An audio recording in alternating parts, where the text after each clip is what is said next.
ED ഉദ്യോഗസ്ഥരെ ആക്രമിച്ച കേസിലെ വാർത്തയുമായിട്ട് വരുമ്പോൾ 5 പ്രതികളുടെ ജാമ്യാപേക്ഷയിൽ ഉത്തരവ് ഇന്ന് വരും. 1 മുതൽ 5 വരെയുള്ള പ്രതികളുടെ ജാമ്യാപേക്ഷയാണ് പരിഗണിക്കുന്നത്. അന്വേഷണം പ്രാഥമിക ഘട്ടത്തിലായതിനാൽ ജാമ്യം നൽകരുതെന്ന് പ്രോസിക്യൂഷനും ആവശ്യപ്പെടും. കേസിൽ 6 പ്രതികൾ കൂടി പിടിയിലായി. ഇതോടെ അറസ്റ്റിലായവരുടെ എണ്ണം 25ആയി. സാരം കൊണ്ട് വിശദാംശങ്ങളായി. സാരംഗ ആകെ ഏകദേശം 300 പേരെയാണ് കേസിൽ പ്രതി ചേർത്തിരിക്കുന്നത്. അതിൽ അറസ്റ്റിലായവരുടെ എണ്ണം 25ആയി. സ്വാഭാവികമായിട്ടും പ്രാഥമിക ഘട്ടത്തിലാവുന്നതേ ഉള്ളൂ. പക്ഷേ കോടതിയിലേക്ക് വരുമ്പോഴേക്കും എങ്ങനെയായിരിക്കും ഇത് ഡിഫെൻഡ് ചെയ്യാൻ നോക്കുക? ജാമ്യത്തിലുള്ള സാധ്യത കാണുന്നുണ്ടോ?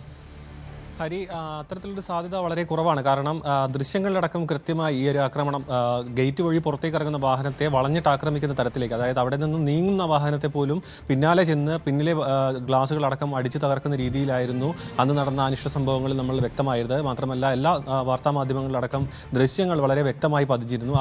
അതുപയോഗിച്ച് തന്നെയാണ് അന്വേഷണം മുന്നോട്ട് പോകുന്നത് എന്നാണ് മനസ്സിലാക്കാൻ കഴിയുന്നത്. കാരണം പാളയം ഏരിയ കമ്മിറ്റി ഓഫീസിലേക്ക് അടക്കം എത്തിയ പോലീസ് കൃത്യമായ ദൃശ്യങ്ങൾ കാണിച്ചുകൊണ്ട് ഇന്നേ പ്രതികളാണ് ഇവിടെ ഒളിച്ചിരിക്കുന്നത് അല്ലെങ്കിൽ അവിടെ അഭയം പ്രാപിച്ചിരിക്കുന്നതെന്ന് കൃത്യമായി കാണിച്ചുകൊണ്ടായിരുന്നു പോലീസ് മുന്നോട്ട് പോയത്. അതുകൊണ്ട് തന്നെ പോലീസിൻ്റെ ഭാഗത്ത് തെളിവുകളുടെ ഒരു കുറവ് ഇല്ല എന്ന് തന്നെയാണ് മനസ്സിലാക്കാൻ കഴിയുന്നത്. ഈ ഒരു ആക്രമണം നടത്തിയതിൽ ചിലർ സ്ഥിരം ഇത്തരത്തിലുള്ള പല ലഹരി കേസുകളിലടക്കം ഉൾപ്പെട്ടിട്ടുള്ള ആൾക്കാരാണെന്നടക്കം തുടക്കത്തിൽ തന്നെ വിവരങ്ങൾ പുറത്തേക്ക് വന്നിരുന്നു. മാത്രമല്ല ED ഉദ്യോഗസ്ഥരെ ആക്രമിക്കുക അതിൻ്റെ ഭാഗമായി, അതായത് സെൻട്രൽ ഏജൻസിയാണ് അവരെ വധശ്രമം അടക്കമുള്ള ഗുരുതരമായ കുറ്റങ്ങളിലേക്ക് കാര്യങ്ങൾ പോവുകയും ചെയ്യും. മാത്രമല്ല ഇത് വലിയ രാഷ്ട്രീയ വിവാദമാവുകയും ചെയ്തിട്ടുണ്ട്. അന്വേഷണം നടന്നുകൊണ്ടിരിക്കുന്നൊരു കാര്യം കൂടിയാണ്. കാരണം ഈ ഒരു എക്സാലോജിക്കുമായി ബന്ധപ്പെട്ട കൂടുതൽ അന്വേഷണം നടക്കുന്നു. അതുമായി ബന്ധപ്പെട്ട കൃത്യമായ തെളിവുകൾ ലഭിച്ചിട്ടുണ്ട് എന്ന് പറയുന്നു. അപ്പോൾ ഇങ്ങനെയൊരു ആക്രമണം അത് വെച്ച് പുലർത്താൻ സാധിക്കില്ല എന്ന് തന്നെയായിരിക്കും കോടതി എടുക്കാനുള്ള നിലപാട്. പക്ഷേ അതിനപ്പുറത്തേക്ക് ഒരു ഡിഫൻസ് എന്ന രീതിയിലേക്ക് എങ്ങനെയായിരിക്കും അത് ഈ ഒരു പ്രതികളുടെ ജാമ്യത്തിന് വേണ്ടി പ്രതിഭാഗം ബാധിക്കുക എന്നത് നമുക്ക് കാത്തിരുന്ന് തന്നെ നോക്കേണ്ടി വരും. കാരണം ഇതിൽ അതായത് സ്ഥിരം കുറ്റവാളികളും ഒപ്പം തന്നെ CPM-മായി ചേർന്ന് നിൽക്കുന്ന പലരും ഈ ഒരു ആക്രമണത്തിൽ പങ്കാളികളായിട്ടുണ്ട്. കണ്ടാൽ അറിയാവുന്ന 300 പേർക്കെതിരെയാണ് കേസ് രജിസ്റ്റർ ചെയ്തിരിക്കുന്നത്. അത്രയും വലിയൊരു ആൾക്കൂട്ടമായിരുന്നു. അതിൽ പോലീസിന് നിയന്ത്രിക്കാൻ കഴിയാത്ത രീതിയിലേക്ക് ആക്രമണം കടന്നപ്പോഴാണ് പിന്നീട് വാഹനങ്ങൾ പൂർണ്ണമായും തകർക്കുന്ന ഒരു ഘട്ടത്തിലേക്ക് കാര്യങ്ങൾ എത്തുകയും ചെയ്തത്.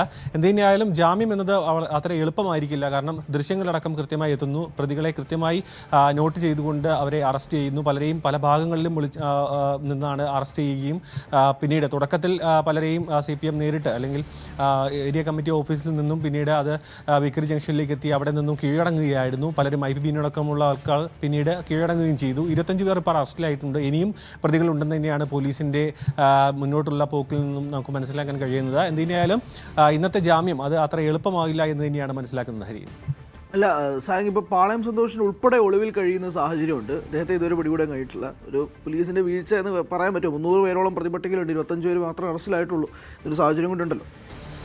തീർച്ചയായും. കാരണം കീഴടങ്ങാനുള്ളൊരു സാവകാശം നൽകിയിരുന്നു എന്ന് തന്നെയാണ് മനസ്സിലാക്കാൻ കഴിയുന്നത്. കാരണം പലരും പാർട്ടിയുമായി നേരിട്ട് ബന്ധം പുലർത്തിയ ആൾക്കാർ തന്നെയാണ്, അല്ലെങ്കിൽ പാർട്ടി പ്രവർത്തകരായി വാർഡ് കൗൺസിലർമാരടക്കമായി പ്രവർത്തിച്ച പലരുമാണ് ഈ കേസിൽ പ്രധാന പ്രതികളായി മുന്നോട്ട് വരുന്നത്. അതിനൊപ്പം തന്നെ അവിടെ സംഘം ചേർന്നിരുന്ന പല നാട്ടുകാരും ഈ പാർട്ടിയോട് അല്ലെങ്കിൽ പാർട്ടി പ്രവർത്തകരായിട്ടുള്ള സാധാരണക്കാരടക്കം ഈ കേസിൽ പ്രതികളാകുമെന്ന് തന്നെയാണ് മനസ്സിലാക്കാൻ കഴിയുന്നത്. പക്ഷേ കഴിഞ്ഞ ദിവസം അടക്കം ആറ്റുകാൽ ഉണ്ണിയടക്കം കീഴടങ്ങാനുള്ളൊരു സാഹചര്യം ഒരുക്കി നൽകിയായിരുന്നു. പക്ഷേ പോലീസ് ഈ ഒരു ഏത് രീതിയിലാണ് മുന്നോട്ട് പോകുന്നത്? കാരണം വലിയ സമ്മർദ്ദം ആഭ്യന്തര മന്ത്രാലയത്തിൻ്റെ ഭാഗത്തു നിന്ന് ഉണ്ടാകുമെന്ന കാര്യം തീർച്ചയാണ്. കാരണം ആക്രമണം കുറച്ച് സമയം, അതായത് ഏതാനും നിമിഷങ്ങൾ കൂടി നീണ്ടു നിൽക്കുകയായിരുന്നുണ്ടെങ്കിൽ ഈ അവിടേക്ക് എത്തിയ ED ഉദ്യോഗസ്ഥരെ ദേഹോപദ്രവം ഏൽക്കുന്ന തരത്തിലേക്ക് അടക്കം കാര്യങ്ങൾ എത്തിയേനെ. ഭാഗ്യവശാൽ വാഹനത്തിൻ്റെ ഡ്രൈവർക്ക് മാത്രമാണ് പരിക്ക് പറ്റിയത്. അതുകൊണ്ട് തന്നെ പോലീസ് കൃത്യമായി നടപടിക്രമങ്ങളിലേക്ക് കടക്കുന്നുണ്ട്. പക്ഷേ അറസ്റ്റിലേക്ക് എത്തുന്നത് അത് വലിയ നമ്പർ ഓഫ് ഒരുപാട് ആൾക്കാരിലേക്ക് എത്തേണ്ടതുണ്ട്. പക്ഷേ അതിൽ പ്രധാനപ്പെട്ട 25 പേരെ അറസ്റ്റ് ചെയ്തിരിക്കുന്നു. പക്ഷേ ഇപ്പോൾ ഹരി സൂചിപ്പിച്ച പോലെ തന്നെ മറ്റ് പലരും ഇനിയും അറസ്റ്റിലേക്ക് എത്തേണ്ടതുണ്ട്. അതിൽ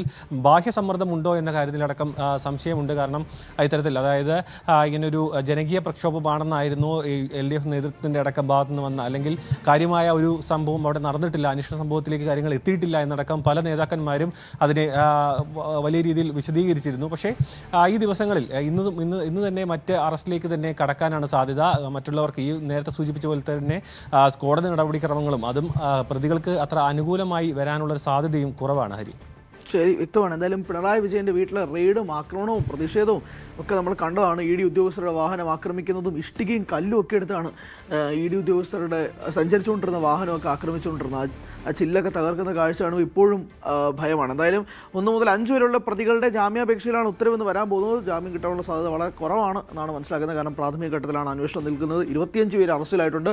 പാളയം സന്തോഷ് ഉൾപ്പെടെയുള്ളവർ ഇപ്പോഴും പുറത്തു വഴിയാണ്. അവർക്ക് വേണ്ടി പോലീസ് ലുക്ക് ഔട്ട് നോട്ടീസ് അയച്ചിട്ടുണ്ട്. 300 പേരോളം പ്രതിപട്ടികയിലുണ്ട്. അങ്ങനെ പല പല സാധ്യതയിൽ നിൽക്കുന്നതാണ് ഇ ഡിയുടെ അന്വേഷണവുമായി ബന്ധപ്പെട്ട് പിന്നീട് നടന്ന കാര്യങ്ങളിലേക്ക് വരുമ്പോൾ.